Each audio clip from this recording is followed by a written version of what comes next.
శ్రీశైలం శివరాత్రి కళ్యాణంలో ప్రత్యేకంగా పెళ్లి కుమారుడిగా శివుడికి పాగా కడతారు. ఆ పాగాను 3 జిల్లాల నుంచి తయారు చేసి తీసుకొస్తారు. రోజుకి ఒక మూర తయారు చేసి దేవాంగులు తీసుకొస్తారు. స్వామివారి నవనందులకు శిఖరానికి 9 పాగాలు కడతారు. శ్రీశైలం దేవాలయానికి పాగా తీసుకొచ్చిన దేవాంగులతో మా ప్రతినిధి రామ్ మరింత సమాచారం అందిస్తారు.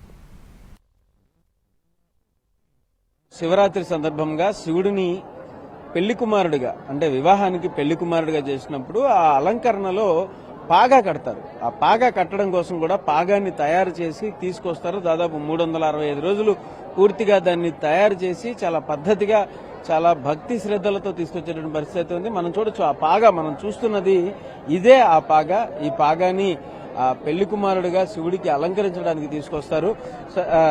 సార్ చెప్పండి, ఎట్లా అంటే తయారీకి ఎన్ని జాగ్రత్తలు తీసుకుంటారు, ఎలా తయారు చేస్తారు? 365 మూరలు ప్రతిరోజు ఒక మూర చొప్పున నేసి స్వామివారికి మహాశివుని మనోనేత్రం నుంచి ఉద్భవించిన దేవల మహర్షి వంశస్థులు పృథ్వీ వెంకటేశ్వర గారు అస్తినాపురం వాసి. ఆయన గారు లింగోద్భవ కాలంలో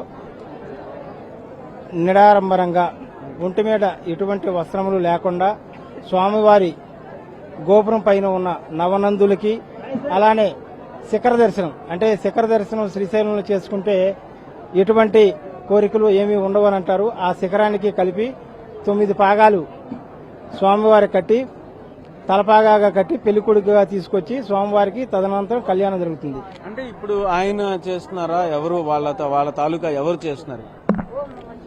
మహాశివుని మనోనేత్రం నుంచి మానవులకు గాని దేవతామూర్తులకు గాని ఎవరికీ కూడా ఎటువంటి వస్త్రాలు లేకుండా జంతు చర్మాలు ఆకులు కట్టుకునే రోజుల్లో మహాశివుడు మనోనేత్రం నుంచి అంటే 3వ కంటి నుంచి ఉద్భవించిన దేవల మహర్షి స్వామివారి ఆయన వంశం పృథ్వీ వెంకటేశ్వర గారి కుమారుడు పృథ్వీ సుబ్బారావు గారు చేస్తారు ఈ కార్యక్రమాన్ని. వారికి తోడుగా 9 మంది ఉండి ఈ పాగాలు హెల్ప్ చేయడం అనేది జరుగుతూ ఉంటుంది. శ్రీశైలంలో ఉన్నటువంటి ఆలయంలో పాగాని సమర్పించడం జరుగుతుంది. అయితే ఇది ఒక్క శ్రీశైలం ఆలయంలో మాత్రమే జరగడం అనేది ఇక్కడ ప్రత్యేకతగా వాళ్ళు చెప్తున్నారు.